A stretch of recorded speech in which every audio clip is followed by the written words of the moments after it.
കഴിഞ്ഞ വ്യാഴാഴ്ച ചേർത്തലയ്ക്കടുത്തൊരു പള്ളിയിൽ ധ്യാനിപ്പിക്കാൻ പോയി. സ്റ്റാൻഡിൽ ഇറങ്ങിയിട്ടൊരു ഓട്ടോയിലാണ് പോയത്. പള്ളിയുടെ അടുത്തെത്താറായപ്പോഴേക്കും ഓട്ടോറിക്ഷക്കാരൻ ചോദിച്ചു, ചേട്ടൻ എവിടെ നിന്നാണ്? എറണാകുളത്ത് നിന്ന്. പള്ളിയിൽ പണിക്ക് വന്നാണ്. ഞാൻ തിരുത്താൻ പോയില്ല. ഞാൻ പറഞ്ഞു ആ പണിക്ക് വന്നാണ്. ഞാൻ മഫ്റ്റിയിലായിരുന്നു. പിന്നെ പള്ളിയിൽ എത്തിയപ്പോൾ എനിക്ക് മനസ്സിലായത് പുതിയ പള്ളിയുടെ പണി നടന്നുകൊണ്ടിരിക്കുകയാണ്. അതാണ് അദ്ദേഹം അങ്ങനെ ചോദിക്കാൻ കാരണം. അന്നത്തെ ധ്യാനം കഴിഞ്ഞിട്ട് പള്ളിമേടിയിൽ ഇരിക്കുമ്പോൾ ഒരു ചെറുപ്പക്കാരനും അവൻ്റെ കൂടെ അമ്മയും കയറി വന്നു. സംസാരിച്ചു തുടങ്ങിയപ്പോൾ അവൻ കരഞ്ഞു തുടങ്ങി. അവൻ പറഞ്ഞു, 10 വർഷമായിട്ട് മരുന്ന് കഴിക്കുകയാണ് വെച്ചാൽ എന്നൊന്ന് രക്ഷിക്കണം, എൻ്റെ മാനസികമായ അസ്വസ്ഥതകളുണ്ട്. അവൻ പറഞ്ഞു, എന്നെ ഓർത്ത് കരയാത്ത ദിവസങ്ങളില്ല അമ്മ. തൊട്ടടുത്ത് കരഞ്ഞു തുടങ്ങിയ ഒരു അമ്മ നിൽപ്പുണ്ട്.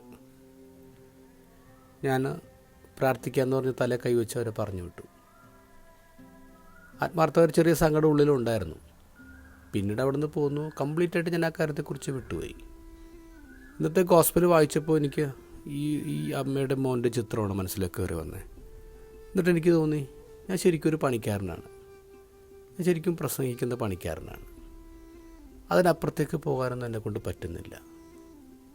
ഈശ്വരൻ്റെ അടുത്ത് എല്ലാത്തരം വൈകല്യമുള്ള ആൾക്കാരെ കൊണ്ടുവരാണ്. എന്നിട്ട് അന്തര് കാണുന്നു, മുടന്തര് എഴുന്നേറ്റ് നടക്കുന്നു.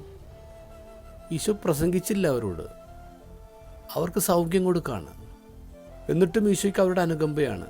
3 ദിവസമായിട്ട് അവരുടെ കൂടെയുണ്ട്. അവർ പട്ടിണിയിൽ അവർക്ക് ഭക്ഷണം കൊടുക്കുക. എല്ലാ ചലനങ്ങളും വ്യതിചലനങ്ങൾ എന്ന് പറഞ്ഞിട്ട് കൽപ്പന നാരായണൻ്റെ ഒരു പുസ്തകമുണ്ട്. അതിൽ ഈശോയെക്കുറിച്ച് അദ്ദേഹം പറയുന്നത് എങ്ങനെയാണ്? വൈദ്യന് രോഗമില്ല എന്നതാണ് വൈദ്യൻ്റെ പരിമിതി. വൈദ്യൻ കരയിൽ നിന്ന് വേദനയുടെ ചേഷ്ടകൾ കണ്ടിട്ടേയുള്ളൂ. ഈ മനുഷ്യൻ വേദനയുടെ മഹാപ്രവാഹത്തിൽ ഇറങ്ങി നിന്നു. ഉൾക്കടമായ വേദനയുടെ പരമാവധി അനുഭവിച്ചു. ഭൂമിയിലെ സകലരുടെയും പാപങ്ങൾ വഹിക്കാൻ അത് കർത്താവിനെ അർഹനാക്കി. ഞാൻ സ്വയം വേദനയിൽ മുങ്ങിത്താഴാതെ ഒരു നീറ്റിലും എൻ്റെ സ്വന്തമാവുന്നില്ല.